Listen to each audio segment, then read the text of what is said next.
Thank you, John, and thank you all of Grenada Forum. You folks really represent what I fantasize will happen all across this great land, as a matter of fact, around the world. You've heard a number of speakers in the past that have enlightened you on a variety of subjects. The one tonight, this is very apropos that it be Halloween. This is probably the worst story you've ever heard. I spent a great deal of time trying to not want to believe this. But unfortunately, the evidence is that support not only Cathy O'Brien's story, and the other evidence is that Senator John DeCamp from the Nebraska cover-up, Franklin cover-up as it's known, support what you're going to be hearing tonight.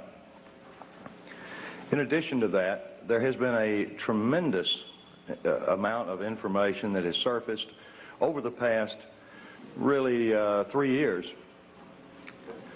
that has come from people who have been on the front lines. Not only therapists, but we have got generals and colonels from all branches of the military and members of intelligence that have provided us with literally tons of documentation, not only supporting Cathy's story, but thousands of others just like her. Cathy O'Brien is not unique. I wish she were, because if she were, I would not be in front of you right tonight, because it would mean that this problem went no further. Unfortunately, that is not the case. What has happened to Cathy O'Brien is happening all around the world, and it's happening in daycare centers, it's happening in homes, and not homes of Appalachian people who lack or lack any education or any written language skills, who have been practicing incest for years. This is happening as a result of a very coordinated effort that has come out of the intelligence communities, again, from around the world.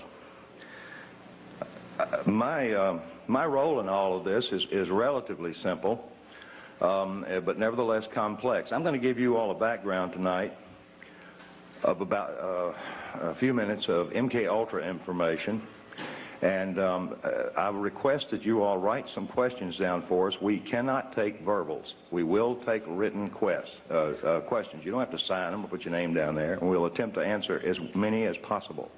Please make the questions relevant to the subject matter, because I can't, nor can Cathy, discuss what we may surmise are other victims, other than the ones that are the most obvious ones, like Timothy McVeigh. And again, it is not our experience. We have no proof. We only have Mr. McVeigh's admissions and some other information that would support it. But that's an example of our limits. We prefer to answer any and all questions individually, standing up in front of you, because there is no such thing as a bad question. We spent about 5.5 years on the lecture circuit with law enforcement and mental health. Now, that was done to protect us. It was also done to ferret out as much information as we could regarding other survivors, as well as ferreting out information through law enforcement, or I should say cooperative law enforcement, who were like you all. They're free thinkers, and they knew something was going on, but they didn't understand it. I will attempt to give you as much background on myself so that you'll have some understanding of how I was able to do what we've accomplished, Cathy and I. But our main concern, of course, remains the same focus, and that is to get this information out to the populace of this country and all the other countries that are affected, and we don't know of many that aren't, and also to affect Cathy O'Brien's institutionalized daughter, Kelly, who, by the way, went into an institution when she was 8 years old, right after I rescued them, and she remains in that institution or a institutionalized setting to this day. I don't know how many of you all can imagine being a child and being raised in a mental institution. But I can assure you it is not a pretty sight, even though Kelly has not been mistreated as she had been prior to going into the institution. External control of the mind is not something new. It's thousands of years old. It's recorded in caves. It's recorded the exact formula for trauma-based mind control in the Egyptian Book of the Dead. Adolf Hitler was particularly interested in mind control, and he assigned his right-hand man, Heinrich Himmler, to do some research, particularly on the families of Northern European, multi-generational, sexually abused, psychologically abused, physically abused children. You see, I'm sure each of us understands, those of us that read the Bible and understand its literal interpretation about the sins of the father, understand what multi-generational abuse means. In this case, multi-generational abuse, and that begins, by the way, at birth, involves horrendous sexual and psychological and physical abuse that is put on these children by their caregivers. Well, Adolf Hitler knew pardon me, that these people who are abused become very, very receptive to external control of their mind. They also develop some incredible abilities, like 44 times visual acuity. Now, I know that it doesn't take a rocket scientist, pardon the pun, to figure out how we could use somebody with 44 times the average person's visual acuity. It's called special forces. Special forces individuals are screened very carefully. Now, back when I was working for the Defense Department in a project known as MK Ultra, which was the exact project that Adolf Hitler assigned Himmler to do on multi-generationally abused children, I saw nothing of what Cathy O'Brien is reporting. I saw no abuse. What I saw in the prison systems and in the mental institutions were people who had a chance to recover their lives and their mind. I saw things that were very benevolent, and I really and truly believe the information that I was seeing would eventually reduce our prison and our mental institution populations dramatically, because I saw true rehabilitation occur without the use of trauma. Well,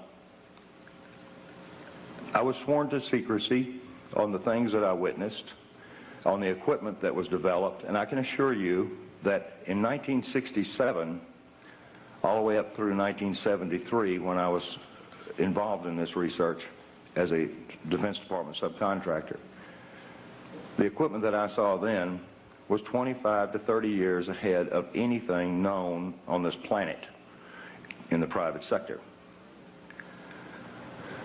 I don't know if I was even seeing a portion of what was actually available. I don't know if what I was witnessing represented even a small percentage of what was actually occurring. But I was put into that job after months and months and months of psychological examinations because they knew I could keep a secret. I was given a Defense Department clearance. I knew about the Heinrich Himmler studies for Adolf Hitler, and I knew that Adolf Hitler wanted to develop some very serious people to put in places to control various regions in what he called, and George Bush called, and Nero called, the New World Order. You see, Adolf Hitler was not the first, nor was George Bush, to fantasize about this hideous idea of totalitarian government enslaving an entire globe's through mind manipulation. Now, mind manipulation comes in a lot of forms. You folks are not, you folks in this room are not falling into one big, huge trap, and that is information control. And I, again, thank the Grenada Forum for bringing Cathy and I in to impart this message, because we need your support. This book is not distributed through bookstores for the most part. The few bookstores that do handle it directly with us. To guard the integrity of the book so that it would go totally uncensored, we published it ourselves the first time. We now have an opportunity before us because many of the people Cathy has mentioned in the book have been indicted for a variety of reasons, or are facing indictments, or have fled their respective countries, or stepped down from power. For one simple reason, corruption that they could not cover up. Now, the corruption that we're talking about here goes beyond, I hope, most of you all's limits of experience. It certainly went beyond mine. I had a household that was this is totally alien to. But what Adolf Hitler began in his adamant research on, he had the largest number of human subjects from which to work and do his horror on. And it was even accepted by most of the people in his country that these prisoners of war were indeed to be subjected to anything that he chose that would better his country. Well, MK Ultra took on the same scientist, because in 1947, when the National Security Act was formed, there was a project that was developed called Project Paperclip. There was a few airlines at that time that were cranked up. Capital International Airlines was one of those airlines. I was vice president of Capital Airlines for a period of time. Capital International Airlines. This is very similar to the hat that they wore. By the way, you realize that if we could get these guys to all wear a hat, force them into a uniform, our problems are over. I told Cathy, I said, I don't know how to introduce this information. I said, do we come out here and say that we're the first and second oldest professions? All right, I want to see who laughed. Well, Cathy O'Brien certainly is a remarkable person, but I can assure you the prognosis for recovery of someone who has been horribly abused before age 5, before the brain is fully formed, the recovery I should say the level of recovery is very good. These people can lead normal, productive lives, even though they've experienced, in most cases, a lifetime of horrific abuse. That was the thing that surprised me the most. Now, there are a lot of survivors out there. There are a lot of survivors in various levels of recovery. Cathy is, again, the only one that we know of that is vocal, that has written a book, that's been validated, and we haven't been locked up. Now, I want everybody in this room to understand that neither Cathy or I are suicidal. And we just came back from Arkansas, and I want to tell you, Cathy and I were invited over there to spend 4 days with the investigators because they had found one chapter of her book they were actually able to validate. I said, well, give it to me in print. And they said, we can't do that. And I said, well, okay. Can I use this recording? I was only joking. They patted me down before I went in. But no, these people are what I consider friends of yours and mine. Now, if there are any CIA operatives in this room, you don't have to hold up your hand. But I'll tell you where I'm staying, and I want you to come see me alone. Particularly if you're trying to disrupt what we're doing. Because this information that Adolf Hitler was developing, we developed through Project Paperclip. Project Paperclip was the importation of Nazi and fascist scientists into this country after World War II that saturated our universities, saturated our Fortune 500 corporations, saturated NASA. It built NASA.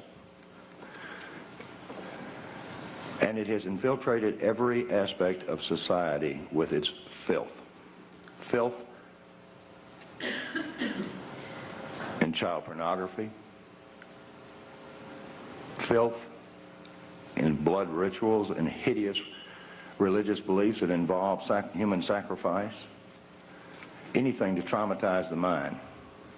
Some of these, I'm approached by a number of avid researchers that say, well, this is Satan behind it.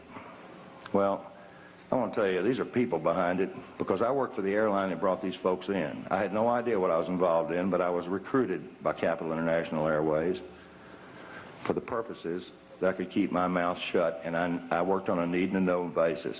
Most operatives do not know who they're working for. There are over 86,000 of them in this country. Now you divide that by 50 and see what you come up with. This place is crawling with Big Brother.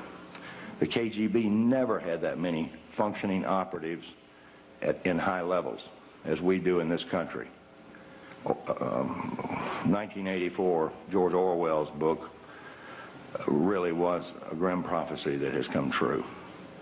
Most people are saying that we got to stop this New World Order from taking over. It's already here. We're in it. Now let's understand who the players are and some of their tools. Mind control, whether it be trauma-based mind control to develop a totally robotic human being, is one type. Fortunately, it requires a great deal of horrible trauma that somebody's got to put on to these people. And it requires something more than just pushing a button on a console. There is equipment available now that we cannot protect ourselves from. And the amazing part about this equipment is it's available to everyone in this room. I don't quite understand the philosophy about making pain field generators and another device called an MDD-1, which uses a dual-coil electromagnetic pulse system, which affects our cerebral cortex. Stops logical thought. You couldn't balance your checkbook if one of these things were turned on, nor could you think to turn it off. Any more than Cathy O'Brien could have thought to have walked away from her victimization. This is not the beaten wife syndrome. This has nothing to do with an economic situation.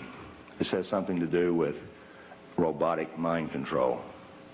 There are tons and tons of documents. Transformation of America is a book. Our book, an autobiography, Cathy's autobiography. I wrote the first 4 or 5 chapters to give you a briefing. But what this book contains is her life, that which we can validate. When this book was printed, we had over 27,000 documents. 27,000 documents fit into 5 file cabinets. We now have over 3 tons of paperwork. General Russell Bowen recently, I won't say fled, he doesn't like that, I'm sure. General Russell Bowen, who was one of the originators, and he's set up Operation Watchtower, the CIA's drug op. By the way, how many of you believe that the Central Intelligence Agency is the world's largest drug dealer? Can I see? Okay. So that makes our country the largest drug dealer on the face of the earth. And I resent this. I know now why the intelligence community did not want me for an officer. I know now why I was not privy to some of the stuff that I am now, unfortunately, very privy to. Because I think I'd have blown the whistle on them. There's a lot of whistleblowers out here now, and you folks are getting to hear them. You've been hearing them for years. This is one of the longest, oldest running groups that I'm aware of. I see a lot of familiar faces out there. And I see some people that, if they were in my position, would do exactly the same thing Cathy and I have had to do. I'm not into this. I was hired because I could keep secrets. This is against my programming. But I can assure you of this.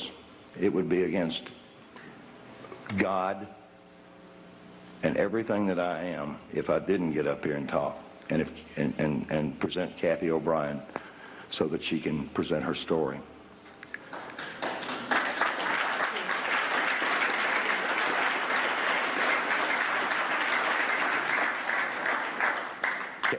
Cathy and I are really humbled by the number of people that we see that would have done the same thing. And people come up and say, oh man, we really appreciate what you're doing. I said, well, thank you. And I appreciate hearing that. I even appreciate people when they say, this is hard to believe. I'm going to look at this book and I'm going to look at these documents. I tell them, please, please, please do this. Look in the back of our book and you'll get a thumbnail sketch of some books that you can get that are written by doctors, intelligence officers, and a number of other concerned professionals who present the elements of what Cathy experienced. In 1977, the 95th U.S. Congress had met because this is good news, because I wouldn't have 1 ounce of credibility up here as far as MK Ultra goes if this didn't come out, and I couldn't even tell you the code name. But in 1977, the 95th U.S. Congress met to address an issue that a Dr. Ewing Cameron, the founder of the American Psychiatric Association, the APA, the lobby group in Washington that controls what doctors do for our heads when we run into trouble. APA, psychiatry is the youngest of all the healing arts, and it is the most primitive of them all because, yes, and I'm sure there's psychiatrists, may be psychiatrists in this room after that clapping. I'm sure they won't hold their hands up. But I know there are therapists in here. I've seen 2 already.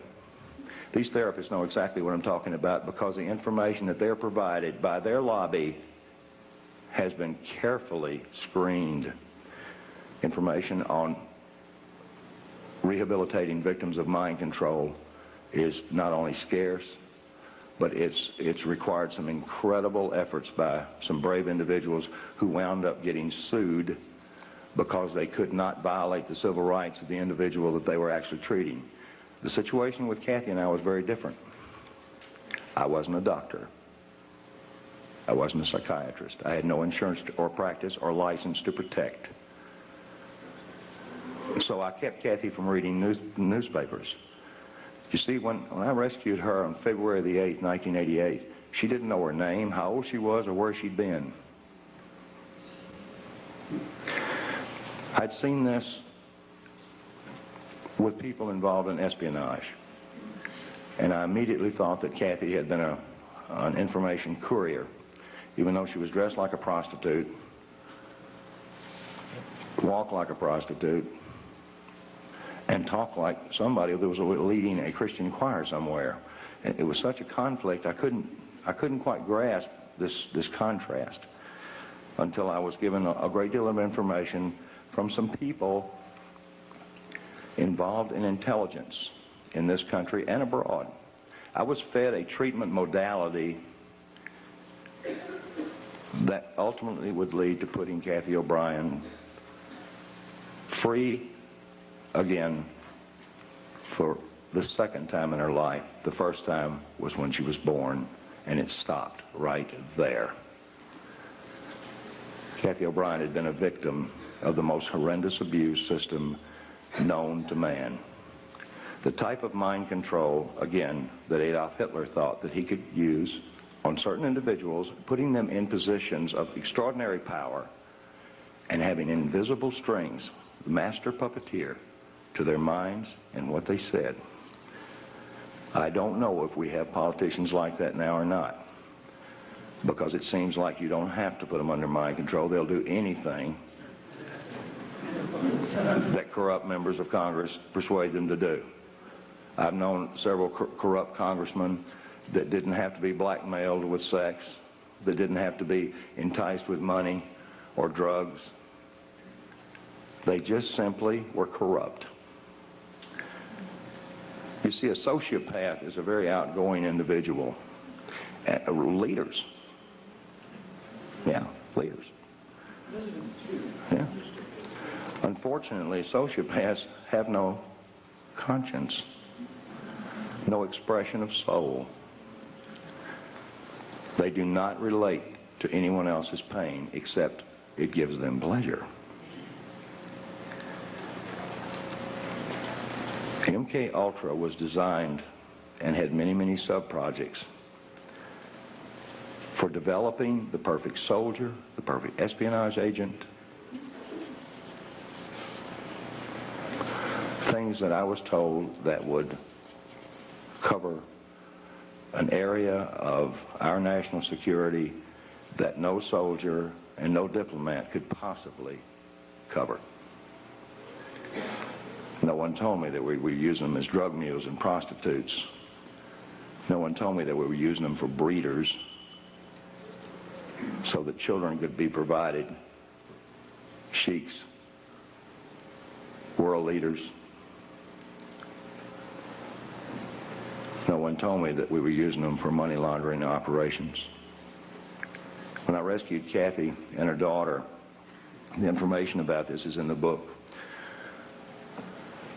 It took me a year to put Cathy back together, literally, with a whole lot of help and a whole lot of love. Other therapists don't have that latitude. They can't love their patients. They can't keep them away from telephones. They can't keep them away from newspapers and TVs. And they wind up getting contaminated because they're highly suggestible. They see an ad for fried chicken, they can smell it. Now, I dreamed as an ad man to be able to produce ads like that. I worked real hard just to get somebody to go, nice ad. But nobody ever drooled on any pages that I ever put out. And I used subliminal. I used a form of neurolinguistics. Those of you who do not know about NLP should learn. Tony Robbins is an advocate of NLP, and he teaches. As a matter of fact, he taught George Bush and he taught Bill Clinton. And there's nothing wrong with Tony Robbins. He's not a bad guy. He's a smart businessman.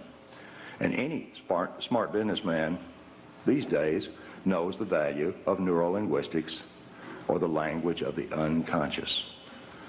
I always call it the language of the subconscious, and I'm getting outvoted by all the mental health people. They're saying, that's not right.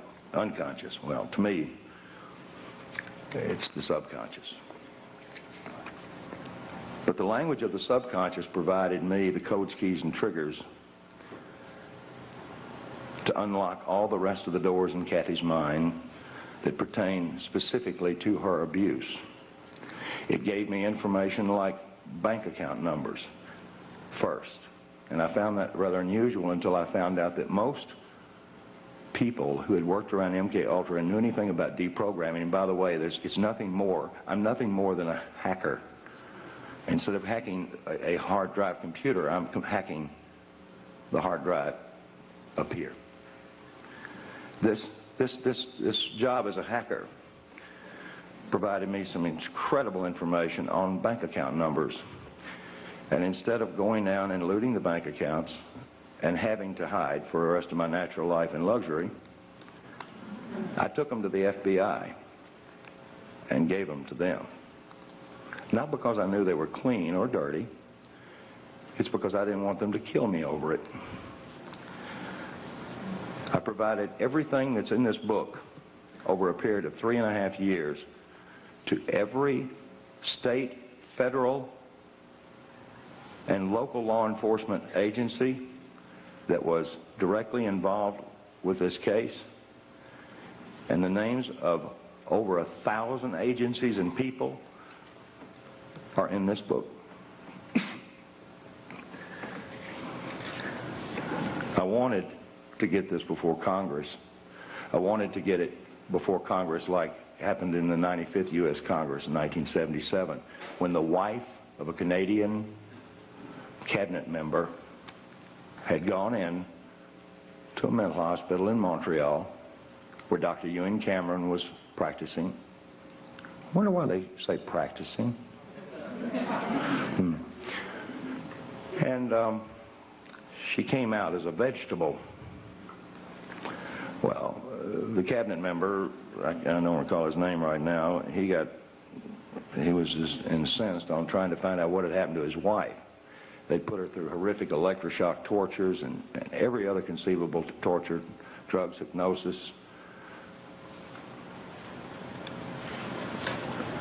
Unfortunately, many, many others were involved in Dr. Ewan Cameron, the founder of the APA's experiments. Some of those recovered ones, I'm in touch with 2 of them, and these people are highly functional and most likely will be doing the same thing we're doing. One of them will be in the very near future. I don't know of any in this country that have recovered to the point where Cathy O'Brien has, because no doctor can dedicate 16 to 18 hours a day, day in, day out, 7 days a week, and violate every civil right that they've got and get away with it legally. Nor can they have their patients legally go into the safes or safe of their handlers and pull out their diaries. Ooh. By the way, in one of the diaries, it's got Bill Clinton's home phone number. It's got Dick Thornburg on a coke deal for $20,000. And the list goes on. This is a small group, gang. I suppose, if you consider the population of the United States, it's so fractional, these bad guys that are in control of all of us, it's so fractional that we wonder what on earth could they be doing. People wonder how does Clinton survive all of these attacks against him? How did George Bush survive the attacks against him? Well, he didn't. He went out of office, but I don't believe anything changed. I believe the guy that he had for his replacement did exactly what he wanted to do, like start out with NAFTA and GATT. We're, as David Icke so eloquently said, a one-party system. There are ways to change that, and there are a number of people that are making some very positive efforts in that direction. But that's their job. My job and Cathy's job is to stand before groups like you, very nervous, because we're not nervous that we stand in front of you so much as we want to make sure that the information you get will excite you enough to where you'll go out and talk about it, or go out and investigate it and talk about it some more. That's all we want to do. We attempt to get our books out by the case, and they get real cheap when you buy a case of them. One box of books, 36 books, $252 if we deliver them. This book is information. It is truth, and it is truth that will set us free. I am absolutely intent on the idea that the information contained in this book will indeed reach the eyes of those who can see. And the information contained on this video that's being produced right now will reach the eyes of those that can hear and see truth, so that they will get out and begin to wonder why Sirhan had the same psychiatrist, Jolyon West, Lee Harvey Oswald, Timothy McVeigh. Now, boy, I'll tell you, this guy's real popular. He's right down here at UCLA. He was also the first person to call me on my unlisted, unpublished, fake name telephone out in the boonies outside of Anchorage, Alaska, after I rescued Cathy and her daughter. And a woman by the name of Margaret Singer, who may be a friend of one or two of y'all out there, but I don't miss a chance to bring out the fact that she was the one that sent another character in on us up there. I wasn't I wasn't connected well enough to be told not to do anything on my own. And at the time, I was absolutely out of my mind from hearing this stuff. I was suffering from what is known as post-traumatic stress disorder. I was shell-shocked after hearing what Cathy and Kelly were showing me, and then or telling me, and I was showing this information to members of the intelligence community and members of U.S. Customs and other branches of federal law enforcement who validated it for me. Thank you. I apologize to everybody that buys our book and reads it, because I tried to make my portion of it informative enough to where it wouldn't hurt you. And I told Cathy that she had to include enough detail in the book, such as the anatomical details of her alleged abusers, so that we could get them into court and make them drop their pants.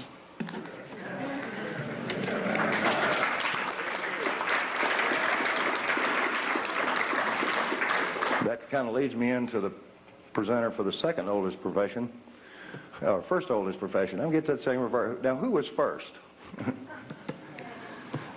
Well, I don't know. It's a long debate in the intelligence community whether prostitutes or spies came first and second. I don't know. Ladies first. Okay. That's a good one. At this point, I'd like to present Cathy O'Brien, the person who rescued my spirituality. I wasn't a bad guy, but I needed that extra push, and I'm mighty proud to have been with her for over 8 years now.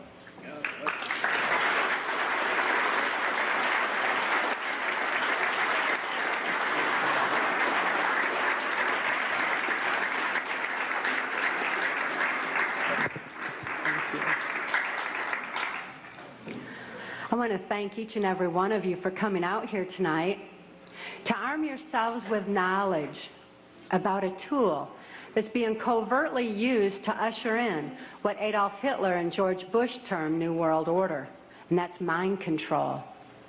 I've enjoyed talking with quite a few of you earlier this evening pertaining to how mind control has affected some of you or some of your loved ones. Mind control is very prevalent in this country and around the world. These criminals that are in control of our country operate on the philosophy that secret knowledge equals power. Many government secrets and personal reputations were staked on the belief that I could not be deprogrammed to remember those things that I was supposed to forget. They were wrong. For as intelligent as these perpetrators are, they're limited in their thinking by their own immorality. They don't have wisdom. They don't think deep. And they never considered the strength of the human spirit. They never considered what would happen when a good man like Mark Phillips gained knowledge of their secrets and used them to restore a mind rather than control one. I know that I'm extremely fortunate to have survived my CIA, MK Ultra, White House, Pentagon level, trauma base, mind control victimization. Now that I'm in control of my own mind and ultimately my free will, I'm telling everything that I witnessed and saw and heard and photographically recorded behind the scenes of this New World Order effort. By telling their secrets, their power is eroding.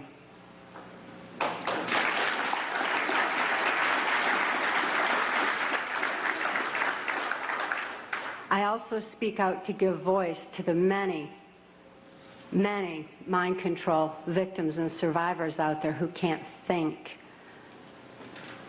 to speak out and tell what they know and what they've endured. I speak out for the sake of my daughter, Kelly, who's now 16 years old and is a political prisoner in the custody of the state of Tennessee, where she's being denied any rehabilitation due to the political affluence of her abusers. She's counting on Mark and I to get this word out on her behalf. For Kelly's sake and for your sake, Mark and I have gone to great lengths to document the facts and the truths that are listed in our book, Transformation of America. Transformation of America is self-published, uncensored, so that you can have the facts that you have a right to know and a need to know. These truths have been covered up and kept from all of us for a long time under a blanket of so-called national security. This is the same blanket of national security that has prevented us from obtaining justice despite the extensive evidences and documentation we have. We have over 27,000 documents and evidences.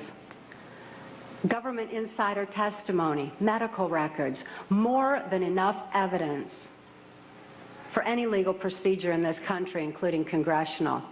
But this blanket of national security has stopped us from obtaining justice. It's time for truth to prevail.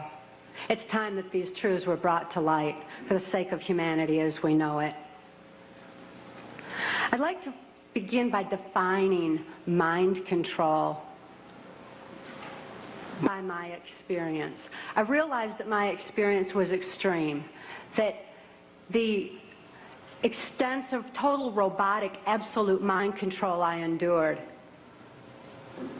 is more limited than the kind of mind control that's proliferating in society. Mind control has kind of a sliding scale where you've got the total robotic mind control on one side, and you've got mind control that's proliferating, such as in occultism in this country, or global education 2000, where children are losing their freedom of thought and their ability to critically analyze. There's so many different aspects of society that are affected by mind control in varying degrees. It's imperative that this information get out. And as I explained, my victimization, it certainly can be applied to all different facets of mind control and mind manipulation. And as Mark and I have heard so many, many times from people who have read the book and heard us speak out, that this is a thread that's tying things together. All of a sudden, this whole new world order is making sense. The erosion of constitutional values, the erosion of morality in this country, all of a sudden, it begins to make sense when we learn about mind control. I was born in 1957 in Muskegon, Michigan, to a multi-generational incest-based family. This means my father was sexually abused as a child, my mother was sexually abused as a child, and they were sexually abusing me. My father sexually abused me as far back as I can remember, and I've often heard him state that he began substituting his penis for my mother's nipple while I was still an infant. I tell you this so that you can understand that my sexuality was confused in infancy. It was put into an area of my brain that's much like survival, like eating and drinking would be. I tell you these facts so that you can be better armed and understand what's happening in society. And name names. Mark and I name names in our book, Transformation of America, not so that I can say, well, I was in the White House with so-and-so. I mean, I missed the whole glamour part. But this is so you know who the problem is and where these problems lie. The sexual abuse that I was enduring was so horrific that I developed dissociative identity disorder. This used to be termed multiple personality disorder, and I'm so glad they've changed it to dissociative identity disorder because it really more aptly describes the compartmentalization that occurs when a person endures trauma that is literally too horrible to comprehend. Even though I couldn't understand that what my father was doing was morally wrong, the pain and the suffocation of his abuse was so extensive that I developed dissociative identity disorder. It certainly was incomprehensible. There was no place for it in my mind to deal with such horror. Therefore, I developed a compartment in my brain, a little area behind amnesic barriers that was actually the neuron pathway shutting down in my brain in order to compartmentalize the memory of the abuse so that the rest of my mind could function normally as though nothing had happened. So if I'd see my father at the dinner table, I didn't remember sexual abuse. But as soon as he unzipped his pants, the part of me, that part in my brain that knew how to deal with that horrific abuse, the neuron pathways actually physically opened up so that that part of my mind could deal with my father again and again and again as needed. I certainly had a lot of experiences within that compartment that dealt with my father's abuse. But I didn't have a full range of perceptions. I had a very limited perception, a very limited view. Therefore, I'm so glad it's not termed personality anymore. I developed another compartment in my brain to deal with my mother's abuse. Her abuse was primarily psychological. She suffered from dissociative identity disorder herself, and I don't hold her accountable for her actions the way that I do my father, who is fully aware of what he was doing. My mother, in spite of her inability to control herself, destroyed any remnants of self-esteem that I might have developed. And her abuse was so horrific that I developed another compartment in my brain just to deal with my mother. I developed another compartment to deal with the child pornography that my father was subjecting me to. He was earning his living as a worm digger on a 6th grade education and supplemented the family income with child pornography that was being distributed through the local Michigan mafia pornography ring. At that time, there's a criminal faction of our government that was interested in targeting children such as myself for mind control, because this compartmentalization of memory was something that they deemed ideal for keeping government secrets. After all, if I couldn't think to remember, how could I tell about it?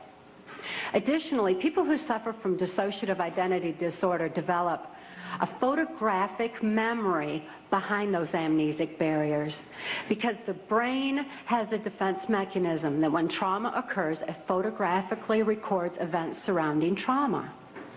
And an example of this would be that many of you who are old enough to remember, when John F. Kennedy was assassinated, most people know exactly where they were and what they were doing, because this was an event that traumatized the nation. And this exemplifies how the mind photographically records events surrounding trauma. So behind these amnesic barriers, I had a photographic memory, which the government deemed ideal for programming. That way I could deliver messages to and from government leaders, or in my case, also drug lords, who were involved in funding the black budget and funding the New World Order controls.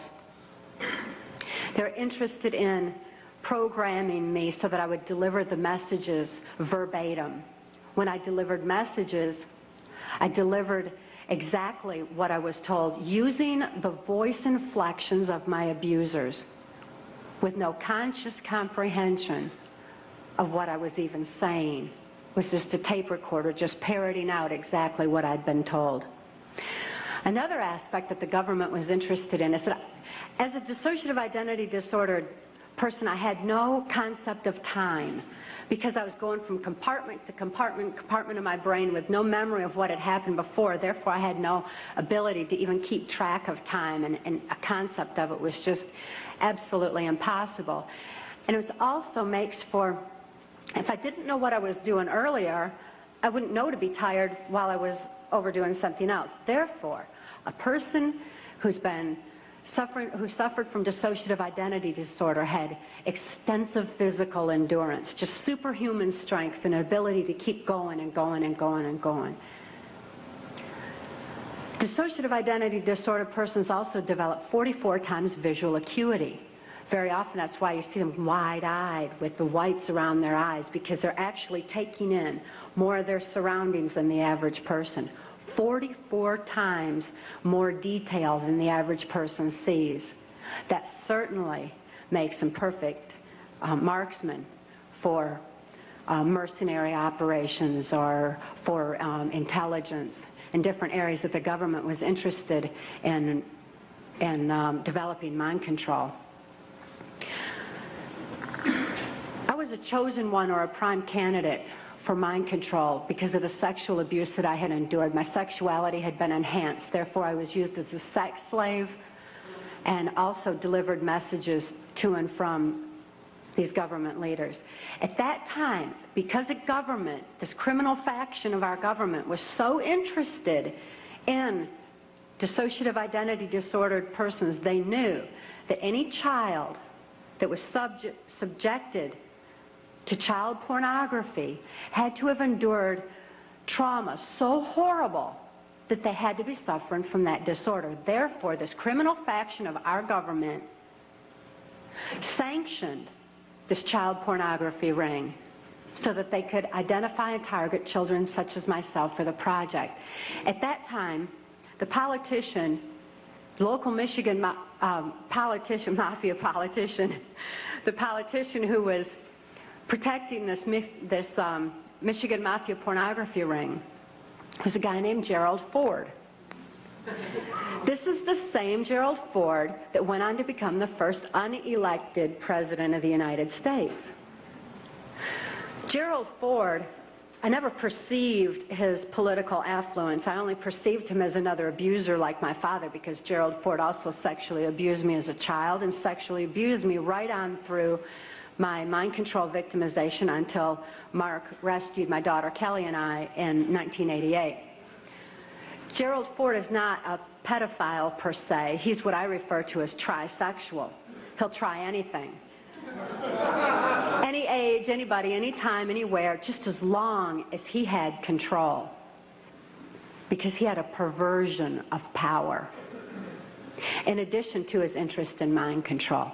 Therefore, it was Gerald Ford who came out to our house and explained to my father how to raise me in the project according to government specifications.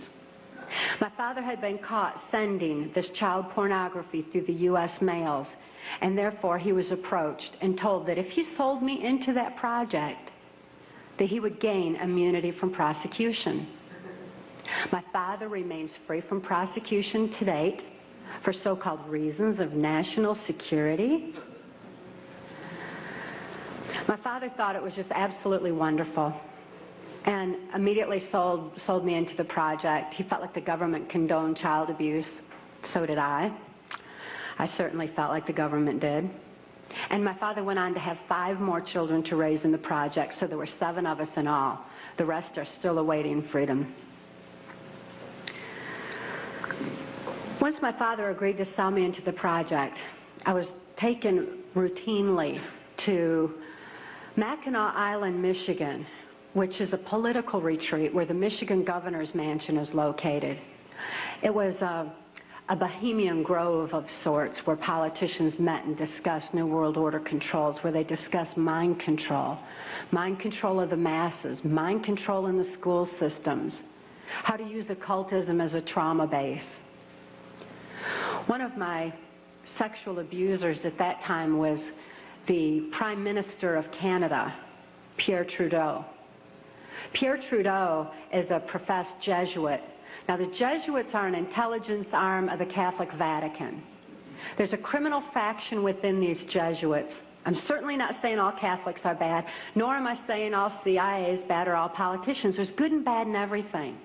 But nevertheless, Pierre Trudeau represented this criminal faction of the Catholic Church, of the Jesuits, who believed in mind control of the masses because they wanted to be the one world church in the New World Order. The money that was being brought in through the church was funding New World Order controls. And he firmly believed in mind control. Another sexual abuser of mine was then Michigan Senator and later U.S. Congressman Guy Vanderjagt. This is the same Guy Vanderjagt that went on to head the Republican National Committee that put George Bush into the office of president. It was at Mackinac Island, Michigan, when I was 13 years old, that I was dedicated to the senator who had become my owner in this mind control project. That's U.S. Senator Robert C. Byrd. Senator Byrd is a Democrat from West Virginia. And again, as you'll notice as I reveal any names, that this doesn't have anything to do with party lines. Democrats and Republicans both are involved because it's not about party lines, it's about who's for the New World Order and who's not. Nevertheless, Senator Byrd had been in office as I've been alive. He's still in office today. He's been head of our Senate Appropriations Committee, which means he held the purse strings of our country. He decided where money would be spent. And I know from having witnessed and experienced and saw so much behind the scenes that Senator Byrd was appropriating money in directions that would allow for New World Order controls. Not only that, but my father, for having sold me into this project, was granted a lucrative military contract for making camshafts for military automobiles and all. My father became extremely wealthy on his 6th grade education.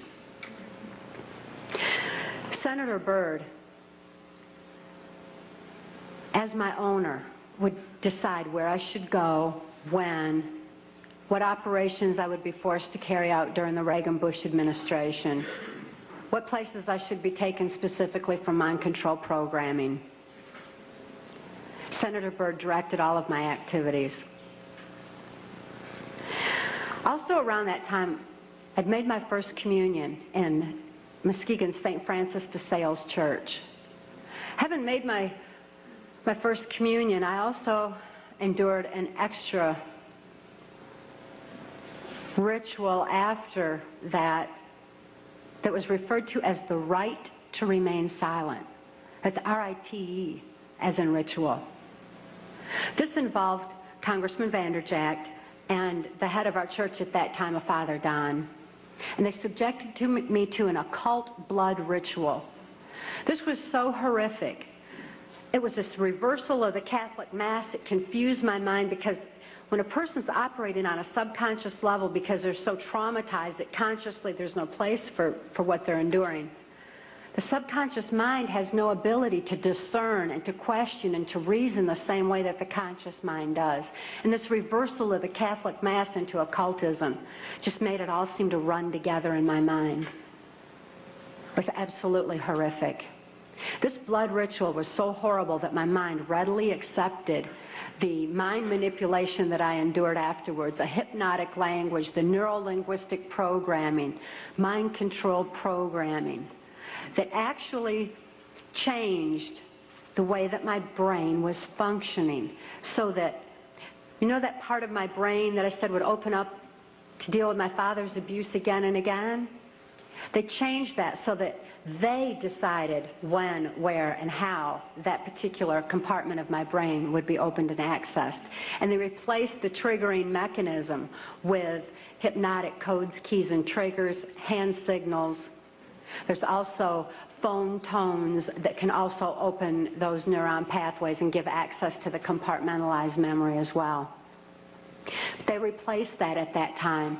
And this was with this right to remain silent. I also had a silence in my head after that, because up until that time, I heard, it was just my own voice, but I heard my voice arguing back and forth with all these different perceptions and from the different compartments in order that I could formulate some kind of a decision about things. I remember before the right to remain silent that I had some free thoughts of my own, and I had hoped for a place in the world where people didn't abuse each other. I'd hoped to have 10 children that I knew would be at least 10 children in this world that weren't abused. I'd hoped for those things, but with the right to remain silent, I lost my capacity, my ability for free will thinking. I lost my ability to even hope anymore. I lost all free will entirely. This right to remain silent silenced this argument that always went on in my head, and instead, all I ever heard from that point on was the voices of my abusers directing me, telling me exactly what it was I was supposed to do. I could only robotically follow those instructions and carry them out. By the time By the time I was ready for high school, Senator Byrd ordered that I be sent to Muskegon Catholic Central High School. At that time, there was an enormous emergence of information. The Catholics had long since learned the effects of trauma on the human mind. They'd learned it and kept records of it for so many years, with such things as the Spanish Inquisition and other aspects where people who didn't follow the belief systems were wiped out. The Crusaders had also recorded a great deal of information pertaining to trauma on the human mind. This information was being merged with the Hitler-Himmler research that the CIA had taken and had been advancing on. The combination of the merging of the information was very powerful. And Muskegon Catholic Central was a place where this information was being brought together. It was at Catholic Central that the very basis, the very groundwork for Global Education 2000 was being implemented. This is Goals 2000, outcome-based education.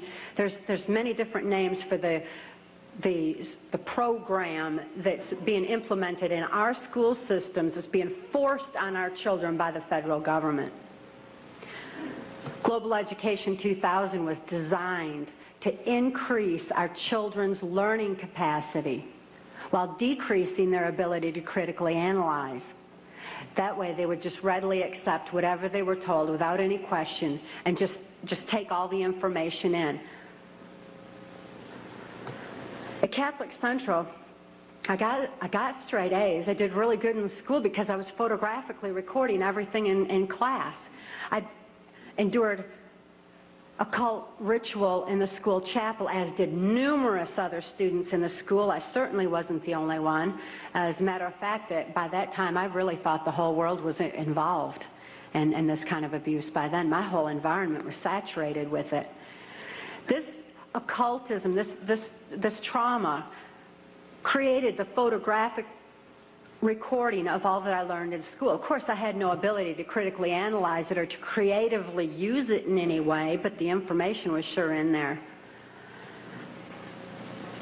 It was while I was at Catholic Central that Gerald Ford went into the office of president. I had been conditioned by that time to believe that I had no place to run and no place to hide. This is a phrase that's used to lock in mind control victims of varying levels. There's no place to run, no place to hide. We're watching you. I certainly felt like I had no place to run and no place to hide. Who would I turn to? I couldn't turn to my parents. I couldn't turn to my church. Couldn't turn to my school. Couldn't turn to the local politicians. And now I couldn't even turn to the President of the United States.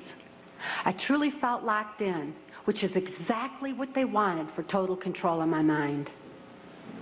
Of course, since then, I've learned otherwise, and Mark wisely taught me while I was in the deprogramming process that I did have a place to run.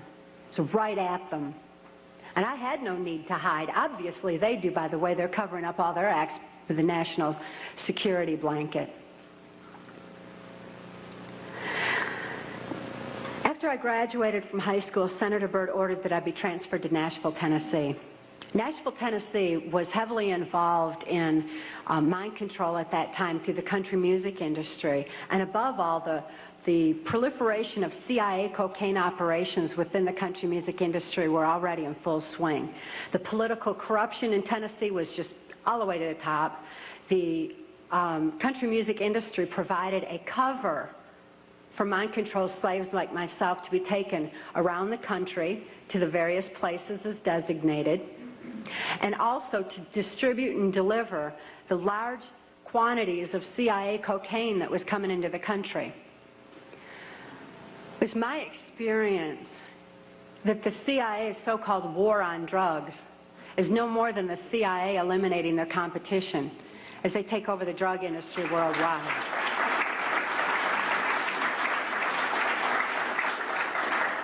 They took their war on drugs to our street corners and turned our streets into a bloodbath.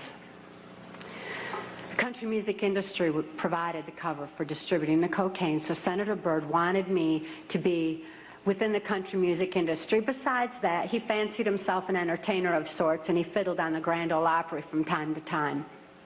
When I was first sent to Nashville, he was playing on the Opry that night, and he had a musician behind him, a guy named Wayne Cox.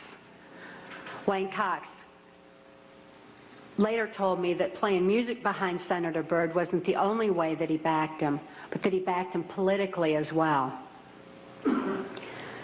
After the Opry that night, I endured an occult ritual again. Occultism is oftentimes used as a trauma base for mind control. Who can comprehend that kind of a trauma? A blood ritual is absolutely horrible, and it's a perfect trauma base for mind control, for the compartmentalization of memory. I witnessed Wayne Cox murder a railroad bum down at Nashville's Union Station. It was abandoned at that time, and there were bums around, and he shot him right between the eyes and cut off both of his hands, which was Cox's MO for murder. After this blood ritual, this horrible trauma, I was programmed that Wayne Cox would be my first handler in MK Ultra Mind Control. As my handler, Wayne Cox would follow Senator Byrd's directions and instructions, and above all, he would be subjecting me to more trauma sufficient to satisfy the numerous compartments Senator Byrd wanted developed in my brain for mind control programming so that I could carry out various operations during the Reagan-Bush administration. I endured numerous occult rituals after that. Wayne Cox at that time was working directly under the direction of Louisiana Senator J. Bennett Johnston, and he took me to his hometown in Chatham, Louisiana. J. Bennett Johnston at that time was heavily involved in mind control operations because he was running a band of mercenaries out of Louisiana. At that time, this band of mercenaries were going in and out of South America. There was a lot of arms deals going on. There was, and most importantly, when the airplanes would fly these guys down to South America, they would come back full of cocaine, which was being distributed on our streets. Wayne Cox was triggering these mercenaries into operation by showing them a severed hand from another one of his victims, which re-traumatized them into the occult ritual that they had already endured and accessed a specific compartment of their brain. And he told them that J. Bennett Johnston wanted them to give him a hand and carry out a certain operation. He would then give the instructions and the guys would follow him through. So J. Bennett Johnston was heavily involved. At that time, it was 1978, and it was determined that I had endured sufficient trauma to carry out my first trial run operation. An enormous quantity of cocaine had been flown in on one of these operations, and I was to deliver it into the neighboring state of Arkansas. By that time, Bill Clinton's drug operation was in full swing. He was governor of Arkansas, and I delivered this cocaine to a remote airport in Ouachita Forest, which I've since identified as Mena Airport. I also delivered a little packet of information and a small quantity of cocaine, a personal stash from J. Bennett Johnston, to Bill Clinton. I delivered it to Bill Clinton, and he cut out 2 lines of the coke, and he did inhale.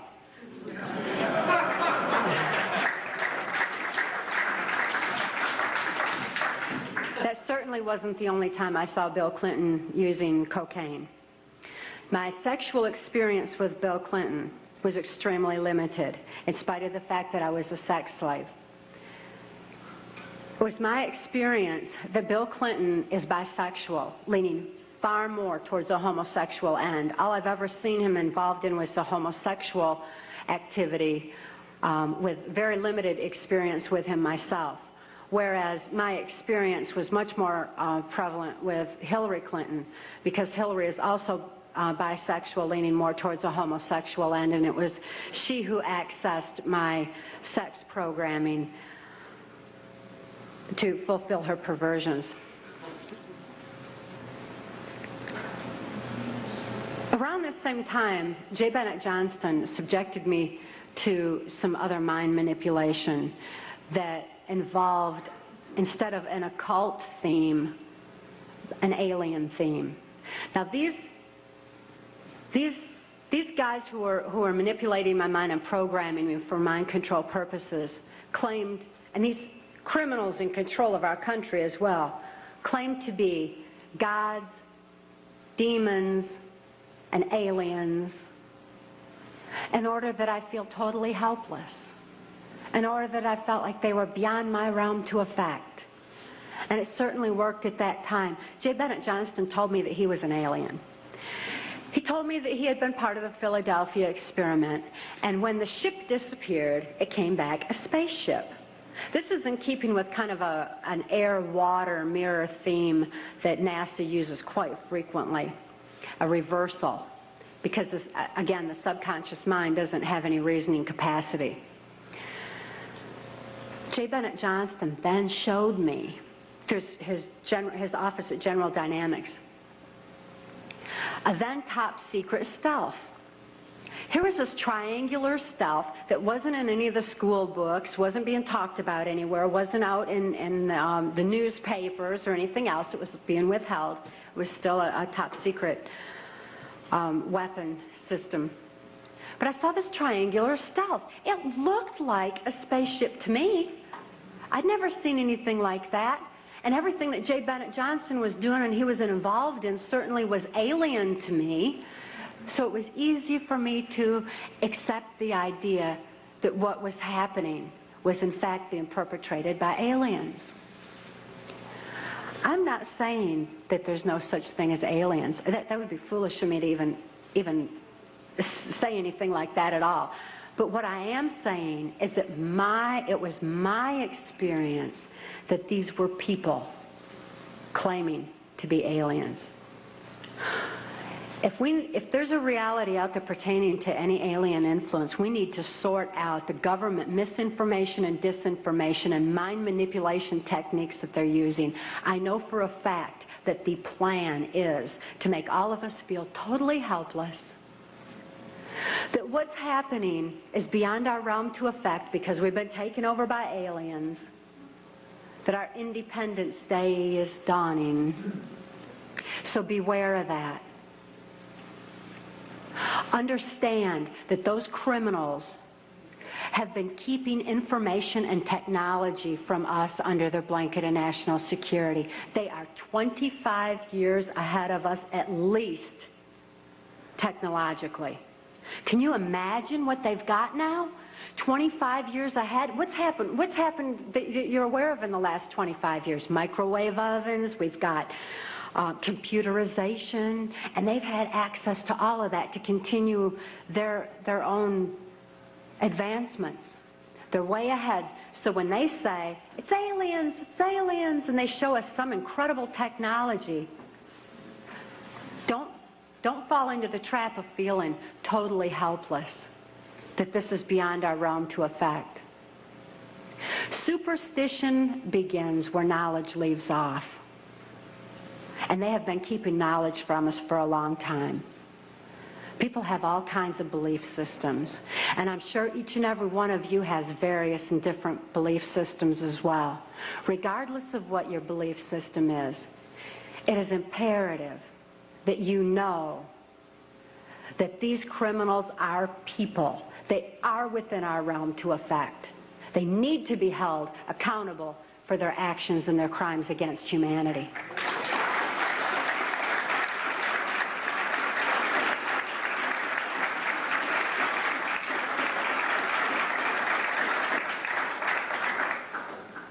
It was 1980 and my daughter Kelly was born. She was born directly into the MK Ultra Mind Control Project on a much higher level, a more sophisticated technological level than I was subjected to. In addition to trauma, she was subjected to harmonic mind control programming on NASA installations literally since birth, before her brain even had a chance to form. As soon as Kelly was born, Senator Byrd figured I'd been traumatized enough by that time and ordered that we be transferred back to Nashville, Tennessee to carry out operations during the Reagan administration. But being within the country music industry, we had a second handler. His name was Alex Houston. Alex Houston is a ventriloquist, stage hypnotist in the country music industry. Above all, he carries out criminal covert CIA operations that fund the black budget, and this certainly included bringing in large quantities of cocaine and distributing them through the United States, Canada. He was working at that time and provided a cover for me to be taken throughout the United States, Canada, Mexico, and the Caribbean for these criminal covert operations. As my handler, he took me to various military and NASA installations for mind control programming for specific operations that I was forced to participate in. These operations that I won't have time to get into tonight are detailed in our book, Transformation of America. And they involve such leaders as the President of Mexico at that time, De La Madrid, and Vice President Salinas. It was my experience that in 1984, there's a CIA trauma base, near-death trauma center that's located in Lampe, Missouri. It's called the Swiss Villa Amphitheater. And they'd bring certain involved country music acts in to bring large quantities of cocaine or bring the cocaine out for distribution, because Lampe, Missouri is just across the Arkansas line and is very much a part of Bill Clinton's cocaine operation. And it was in full swing at that time. It's also interesting to note that this Lampe, Missouri operation is where the country music industry was more conveniently relocated, you know, right there in Branson, so that it would be closer to Clinton's cocaine operations. Lampe, Missouri was a place where I heard George Bush and Bill Clinton talking, where from the point of view I had, they certainly were friends, and they didn't recognize any party lines between them. That's something for the, you know, a smoke and mirrors illusion for the public. It's not something they adhere to, because they had exactly the same agenda, and that was for bringing in this new world order. I heard George Bush talking at that time. He was talking to Bill Clinton, and I've since photographically recorded it and wrote it verbatim in our book, that when the American people became disillusioned with Republicans leading them into the New World Order, that Bill Clinton, as a Democrat, was going to be put into the office of president. This was decided in 1984. Actually, I'd heard about it even prior to that, but that, as of 1984, they were already discussing it as an absolute fact. It was also discussed in the groundwork for NAFTA that by the time George Bush went into the office of president, that Salinas was going to become president of Mexico, and they together would be bringing in the NAFTA, which was the beginning of New World Order controls. I was forced to participate in the criminal groundwork for NAFTA, the opening of the Juarez-Mexican border to the free trade of drugs, free trade of our nation's children. It's absolutely appalling, the criminal roots of NAFTA. Again, this is detailed in the book. But it's interesting to note that these political moves had already been decided way back when. And as I deprogrammed, and as I was, it was really something to me to find out people didn't know about this stuff. I mean, it was so obvious to me. I didn't realize that people were unaware and had bought into some kind of smoke and mirrors illusions of what was going on, and never thought to look behind the scenes to what was really going on. But I understand good people don't think that way. They don't have criminal minds. They don't think to look for that kind of criminal activity. Just like these guys are limited in their thinking by immorality, good people are kind of blinded from that kind of criminal activity until their eyes are open to truth. But this criminal activity that was going on at that time. The people that were involved were following directions from George Bush. I don't purport to know it all. I don't purport to know that George Bush is at the very top of all this, but he is as high up as I knew. It was my experience that Ronald Reagan answered to George Bush, not robotically, not under mind control, but willingly, because George Bush was respected for what he knew about bringing in the New World Order. Consider his past. George Bush first began with the United Nations. Then he went on to head our CIA. Then he ran our country through 3 administrations that I'm aware of, the Reagan administration, his administration, and the Clinton administration, because Reagan and Clinton both answered to him. Mexican President de la Madrid answered to him and knew that Salinas was to be coming into power, and Salinas had more influence in Mexico at that time than de la Madrid, that, as far as my experience was concerned. Also, Saudi Arabian King Fahd followed orders from George Bush, as did the Prime Minister of Canada, Brian Mulroney. In 1983, I heard Ronald Reagan and Brian Mulroney discussing the New World Order. Senator Byrd had acted in the capacity of a pimp and prostituted me to Reagan, and I was present at this White House cocktail party. Now, Ronald Reagan certainly provided a wonderful smoke and mirrors illusion for all of us.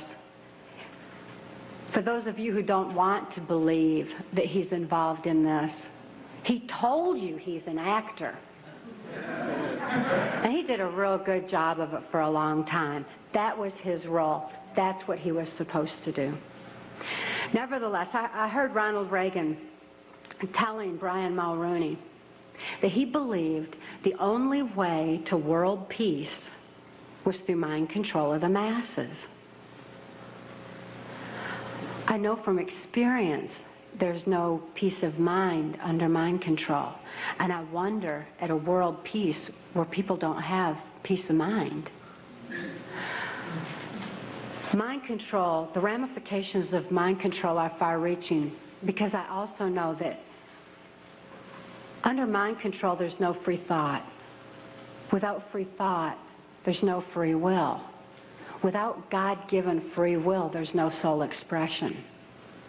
What kind of a world peace can we have without any free will or any soul expression, without any spirituality? Mind control needs to be exposed in order that people maintain their freedom of thought, in order that people maintain their free will and have that spiritual expression, because of spirituality, when people have soul and spirituality, they're going to be acting in a capacity of love anyway. That is where world peace is, not in mind control.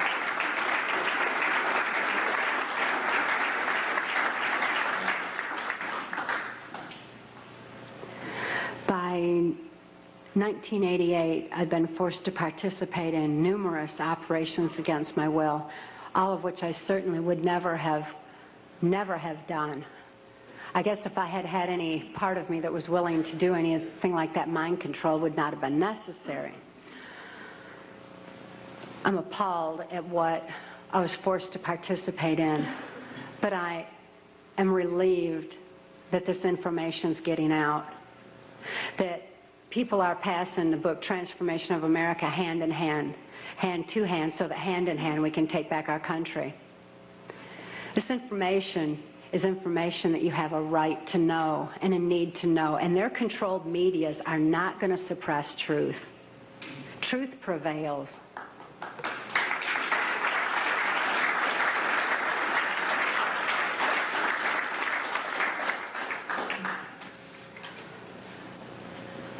In 1988, Mark rescued my daughter Kelly and I. We couldn't think to escape. I couldn't think to save my daughter any more than I could think to save myself. And all those childhood hopes and dreams were certainly hadn't come to fruition. When Mark rescued Kelly and I, we didn't have any ability to even hope for good people. We didn't know they even existed. We didn't have a capacity to trust anyone. It wasn't within our realm of experience. I couldn't think to reason that Mark was a good guy.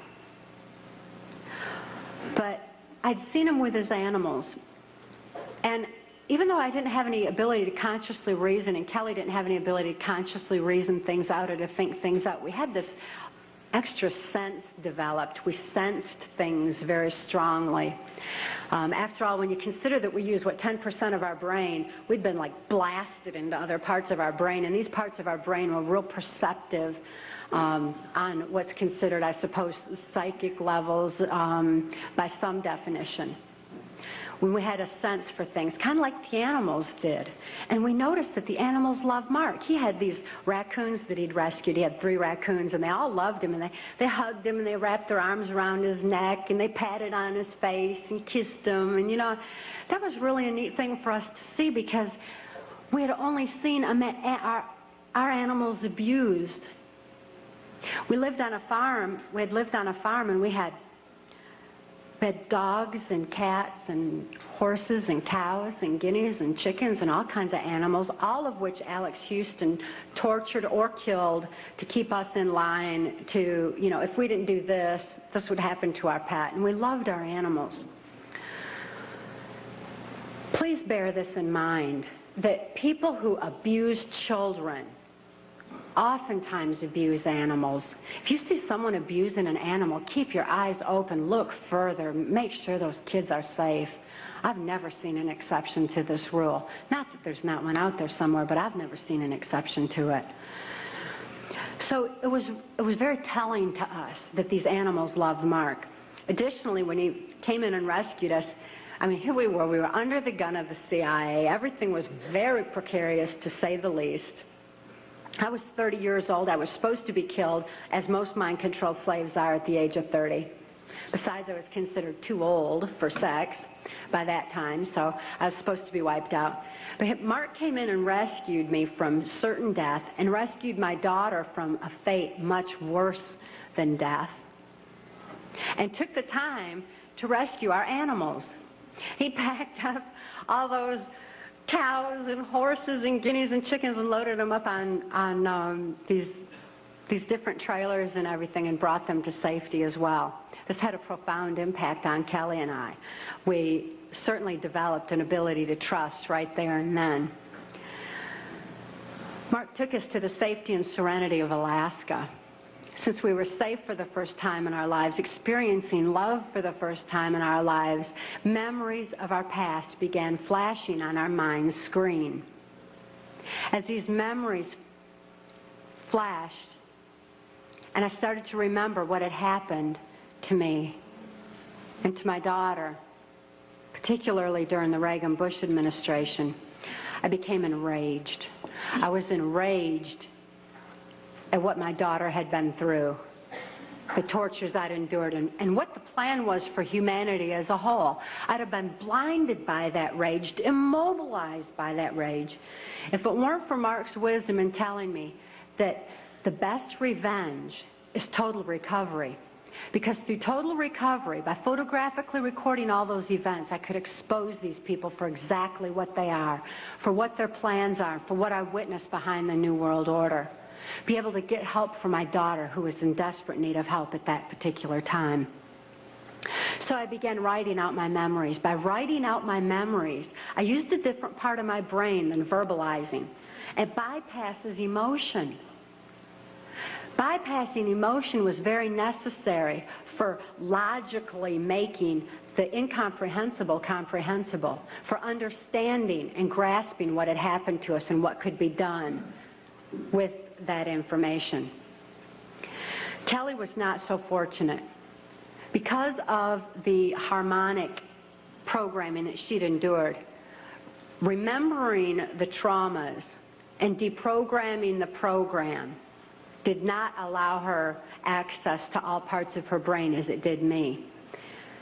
She still needed some technological equipment to help her recover. She needed to actually have those neuron pathways vibrated back open with harmonic equipment. Therefore, she went into Humana Hospital in Anchorage, Alaska, in an intensive care unit. She suffered horribly at that time and responded only to some psychological intervention and not to any conventional medications. Kelly was actually suffering respiratory failure because mind control has advanced to the point where they know the ins and outs of the brain and the mind so well that they know how to program not only the subconscious but to go into the primitive mind, the very area of our mind where blinking, breathing, and circulatory, heartbeat, all that is regulated. And they could go in there and put death programs in place. In my daughter's case, it was respiratory failure, so that in the event that she ever had cause to remember, which they never expected could happen, but in espionage, that can happen. We've heard of that, where the brainwashed and where they have the memory accessed.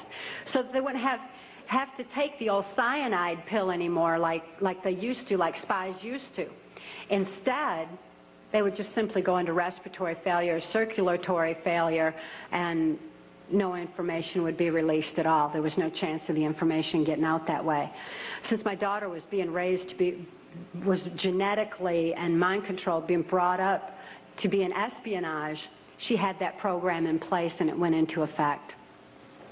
Because of the medical attention that she needed, she became quickly thrust into the illegal and immoral custody of the state of Tennessee, where she remains today. The violations of laws and rights that proliferated in her so-called legal case were extensive. We had one clean district attorney that went in and told the judge that he was violating constitutional rights and human rights in my daughter's case, and cited law after law after law, and the judge interrupted him and said, but laws do not apply in this case for reasons of national security. This certainly raises a question. What does national security have to do with a documented, validated, and proven rape and molestation of a child's mind and body?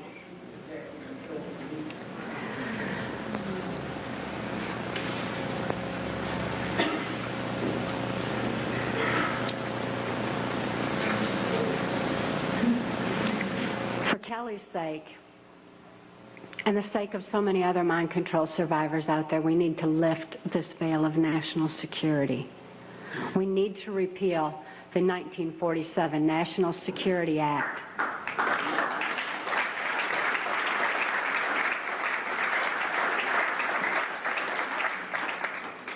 This is a national security that's threatening the security of our nation when it covers up such crimes against humanity as mind control, when it covers up the CIA's so-called war on drugs, when it covers up the selling out of our country to New World Order controls.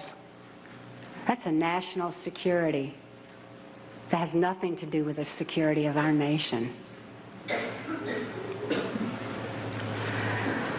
This national security has kept information pertaining to mind control for all of you for far too long.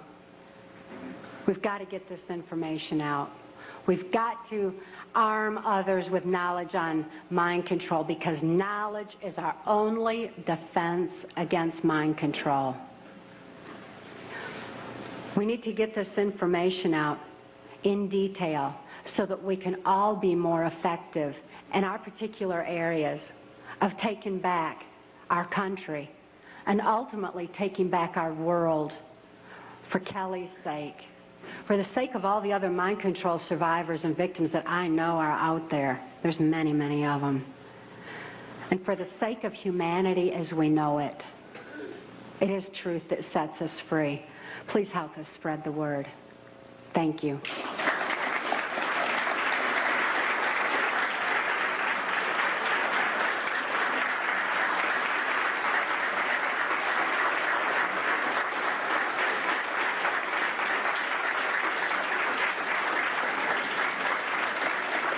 Thank you all.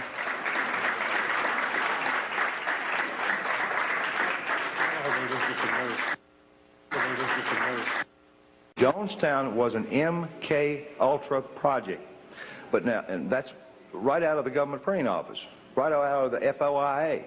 You can get this information just like I did, and you can look in the book, and you will see government headings from the Freedom of Information Act government printing office of various investigations done by Congress, the 93rd Congress, the 95th Congress, and so on and so forth. And if you go to your library and access those under those headings, you will come up with this information. But let me give you a little information about Jonestown. In French Guiana, the property for Jonestown, the money came through a Mexico City bank, and it was traced directly to the Central Intelligence Agency. Jonestown was not a mind control project. Mind control had long since been perfected. Jonestown was a biological weapons project. And the worst part about this whole thing is there's two other projects twice the size that have been going on, that were going on in 1977, and they're still going on today. Now, that is very much reminiscent of the house of prostitution for little children that were being used in Washington, D.C. that you read about, and even in your, I don't want to call them newspapers anymore. Yeah, the birdcage liners. Thank you. But there was a house of prostitution that these congressmen were using that was using little children in there. Well, nobody ever thought to ask, what happened to the little children that were being used? I'll tell you, they were moved right down the street, 2.5 blocks away, to 3 other houses of prostitution that still operate to this day. It's interesting to note that Wayne Cox idolized Jim Jones. He also idolized Charles Manson. This is the same Wayne Cox that's down there in Chatham, Louisiana, an occult serial killer who is immune from prosecution right now. He's free for reasons of national security. What is the name of the Jesuit order you spoke about? I mentioned in the book that they referred to themselves, not only the Jesuits, but all of them at the top of this New World Order pyramid, as the Order of the Rose. Please discuss the connection between the New World Order and the dominant network media, for example, ABC, NBC, CBS, CNN, et cetera, et cetera, et cetera. Information control, folks, is mind control. Need I say more? What you hear and what you see is all you have to base your decisions upon. We're being brainwashed. Monarch and MK Ultra program started in 1953. Do you see? I don't know that. I didn't know that Monarch project started in 53. I'd be very interested in knowing how whoever wrote me this note knows that, if you want to speak to me later. Do you see any connections between government and Satanists? No, I see a direct correlation between satanic activity as well as blood traumas and other horrific types of abuse that is used as a part of their religious belief. But I don't downplay the subject of Satanism. It's just that when you say aliens did it, demons did it, I can't do anything about a demon. I can't do anything about an alien. I can do something about a human being that says they're a demon and says they're an alien. And you all can affect those kind of folks too. But I don't know of any way to go after a demon. And I don't know any way to go after an alien. And I'm not saying there's not aliens, and I'm not saying there's not demons. But I want to tell you all something.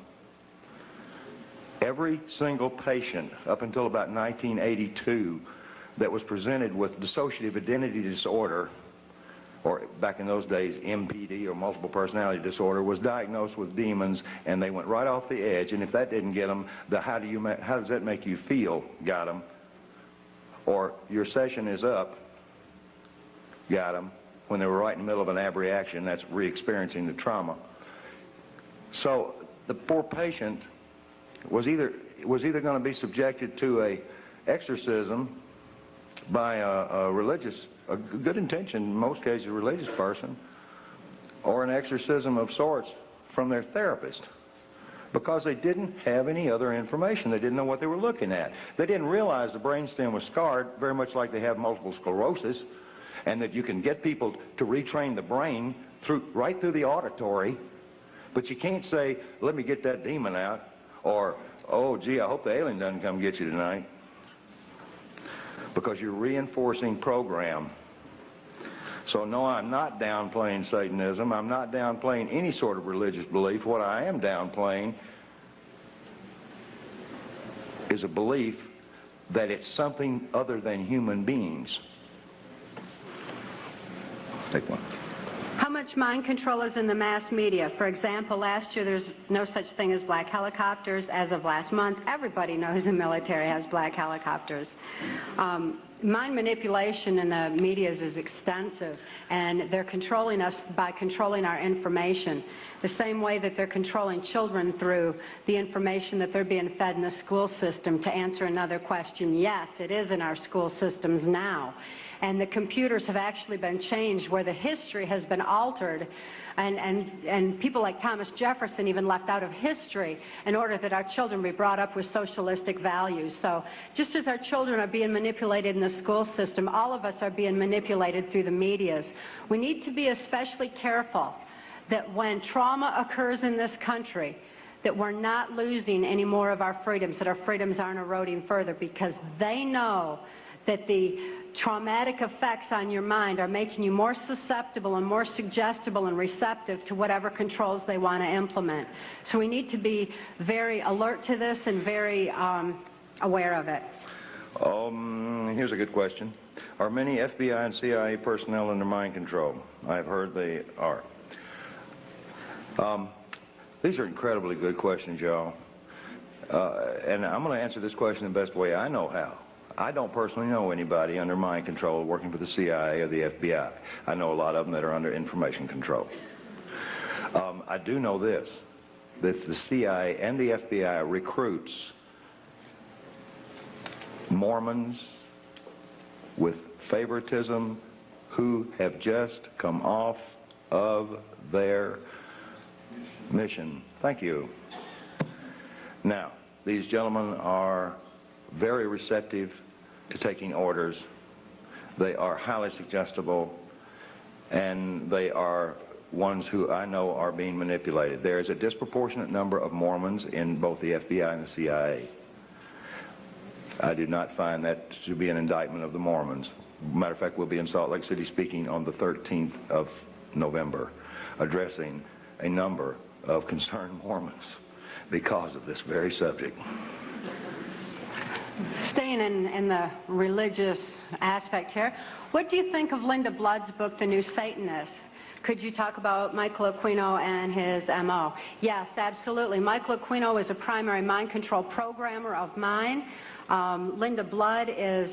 By the way, he's a litigant, too. He sues everybody that ever talks about him. Including Linda Blood. Including Linda Blood, except us. Now, he got on national television and said, yeah, I know that, Mark Phillips. He is going to be the destruction of all organized religion in this country. Well, now there's an indictment. Michael Aquino is the founder of the occult temple of Set that's proliferating on our military bases. He is with the Psychological Warfare Division. Was with the Psychological Warfare Division. Some of his power is eroding thanks to the exposure that he's getting through people like Linda Blood. And it was my experience with Michael Aquino that he does not believe in the power of Satan. He does not believe in spirituality at all. That's not a part of what he does. What he does believe in is the power of trauma on the human mind and the compartmentalization of memory through high voltage stun guns. How does mind control work? Whoever asked me that question, I hope they bought a book. Why aren't people able to see beyond mind control once they're controlled? Then it wouldn't be mind control. It'd be foot control or hand control or finger control or eye control. There's no conscious thought. There's no conscious awareness under mind control. You cannot think to get out of it. There's no reason to get out of it because you don't even think that you're being abused. You don't think. That's the simplest analogy I can give you. You are a reactionary robot. How do you get deprogrammed? with love, well, a lot of patience.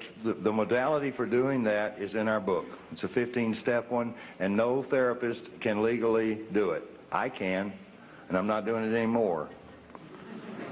How come the powers that be haven't killed either of you? Two reasons.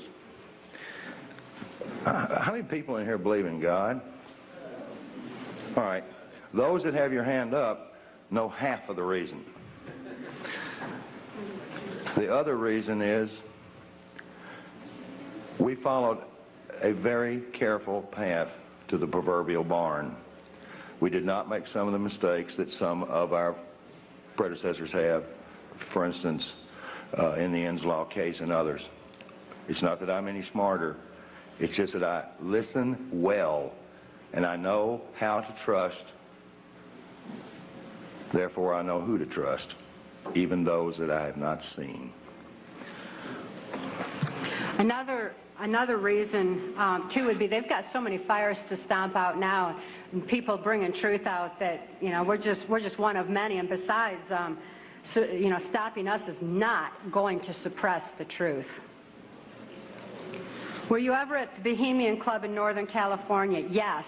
There's a chapter in the book pertaining to Bohemian Grove and some of the meetings that went on there between the politicians and world leaders that were involved. That's a place that needs to be exposed for exactly what it is. Okay. When I run into the same things over and over again, I'm not going to re-answer them. These are excellent questions. They're all excellent. Thank you. Someone asked, considering the things you've seen, the places you've been, why are you still alive today? I can tell you from personal experience, even though I can't tell you all the places I've been, I wonder how I'm still alive today. But it remains a total mystery to me, and it always will. Now, her body bears the scars. She has some of the things that they can't take away, they can't deny. Like Mr. Byrd, if he were undressed before Congress and the nation, there are things he can't deny, and Mr. Cheney as well. But there are undeniable scars that this lady carries that are not on her mind. They're on her brainstem, all over her body, thousands of stun gun scars, and a vaginal mutilation that defies the worst horror story you can imagine. Now, those are things that people don't do to themselves. Now, I had a CIA boy who was pawning himself off as an enforcement officer with DEA, who was on assignment to U.S. Customs in Florida. That should have been a tip-off. He said, you know, FBI believes she had that done to herself. I said, of course she did, with a pocket knife, moron. I said, how in the world would anybody even find anybody evil enough to do something like that? And I tracked it down. It's an ancient Egyptian practice taught to Michael Aquino. And I understand from her that he is alleged to be the one that told her handler, Alex Houston, how to use carving knives to do it. He bragged that he was a carver. He carved people.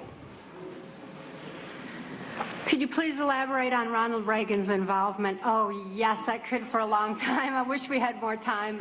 Details are in the book. I need to bring up Ronald Reagan's situation.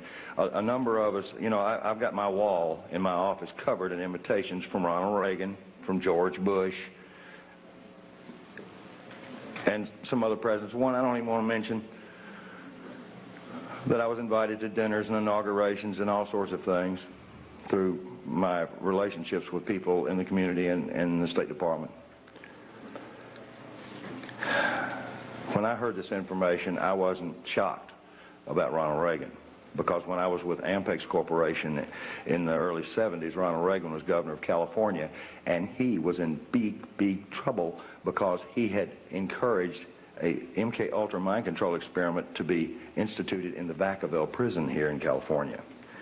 And it made the congressional record. And Ronald Reagan is the governor that was the only governor of any state in the United States that got caught instituting trauma-based, chemical-based frontal lobotomy and so on and so on and so on and so on mind control in our prison systems, and now it is rampant.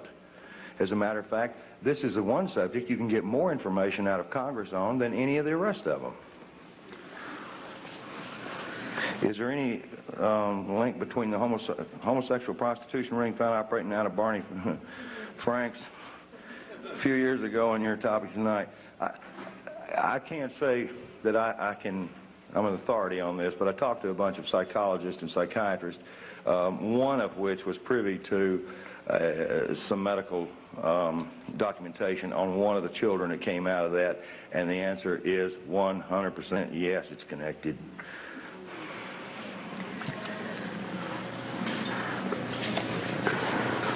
Let that go. How does remote viewing being done by various former military men such as Major Ed Daines and Courtney Brown compare with your mind control? It's all under the guise of MK Ultra. Remote viewing, anything. I was part of the Duke studies in 1967 and 68, working with the paranormal. Most of the people I saw were of, at that time, Soviet origin. As a matter of fact, I didn't know we had a Cold War going on. I really didn't. I mean, there was a huge exchange of information. I was constantly sitting down at the table with KGB agents, and they were identified as such, and handed me cards. Cards. KGB handing out cards. I couldn't even understand. The first time somebody handed me a card, I said, well, this is the end of me. He said, do you have a card? Who is Kelly's father? That's this several times. Wayne Cox was Kelly's father. He was her father because genetically they wanted her to have the capacity to be able to kill because she was being brought up in espionage for those kind of purposes. But it's interesting to note, and I think David Icke, a dear friend of ours, stated it eloquently, that just as knowledge is neither good nor bad, it depends who has control of it. By that same token, genetics, for as powerful of an influence they are not stronger than the human spirit. Kelly's soul is just so beautiful, and her loving capacity is enormous, and the love that she operates from is extensive. And she wants this information out for humanity's sake. So in spite of the genetics of who Kelly's father is, she's absolutely a beautiful, beautiful child. How did you get the number of operatives in this country? I don't know. Who asked me that question? Who did it? I got the answer to that three ways. There's a catalog company called Budapest out of Washington that's a catalog of spy books, and ours will soon be in it, hopefully. And there's a number of books in there. I can't remember the title now. But the New York Times also reads that catalog and orders those books. They're done by Stockwell and every other name you can imagine, and Philip Agee. And Philip Agee, I don't have a lot of respect for at all, except for one thing. George Bush stood up on national television and said he hated him more than any man on earth. I just couldn't help but love the guy. You say in your book that mind-controlled slaves were permitted any drug except marijuana. Why? It's an excellent question.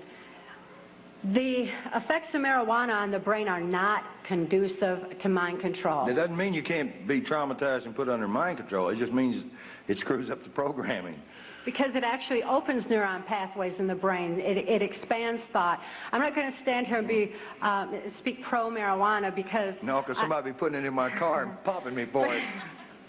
But I am anti-marijuana because we see all these ads on TV and everything, and even Dole and Clinton in their campaigns are saying, what's it, Dole said, guns, violence, and marijuana, you know, as if it's so violent, because it is not conducive to mind control. They want it off the streets more than they want their drugs, like cocaine, off the street. Marijuana is especially targeted.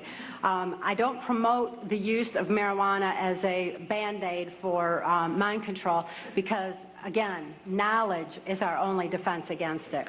Tell us about the congressmen and women who are helping you. Yeah, right. I'll tell you one.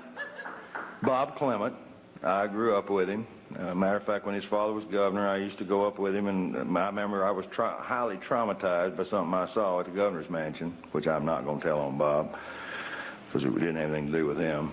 But there are we've got a number of plain congressmen and congresswomen that are helping us from behind the scenes. That's part of that 50% equation that we're still here. The information that we released to every member in Congress at the same time, and I had 4 congressmen, one in particular, hand-carrying every one of these packets to the respective congresswoman or congressman. That took a lot of effort on their behalf and a lot of nerve, since at that time I did not have all that information validated, but they had received information from members of the Justice Department and from U.S. Customs that Cathy O'Brien was a valid case, and that they were able to validate more than half of what was in that packet. George Bush was handed a packet, and George Bush, he's nasty with me. He said I threatened his life, which is farther saying the truth, because the congressman that delivered it happened to have been a lawyer, as most of them are, unfortunately. And he had read the stuff, and they were trying every way on earth to indict me for everything you can imagine. But the bottom line was, this particular congressman said that he'd wear a sandwich sign before the news media if that was going to be the case. So the FBI and the Justice Department just humiliated me, made me come in and get my fingerprint. I said, you guys got my fingerprints more times than a criminal. I said, I work for the community. I work for the Defense Department. I said, well, I don't get it. When you just need a fresh picture, why don't you see my mother? Pay special attention to those members of Congress who believe that you have a right to information. There's an ongoing effort right now to repeal the 1947 National Security Act because they know that you need this information.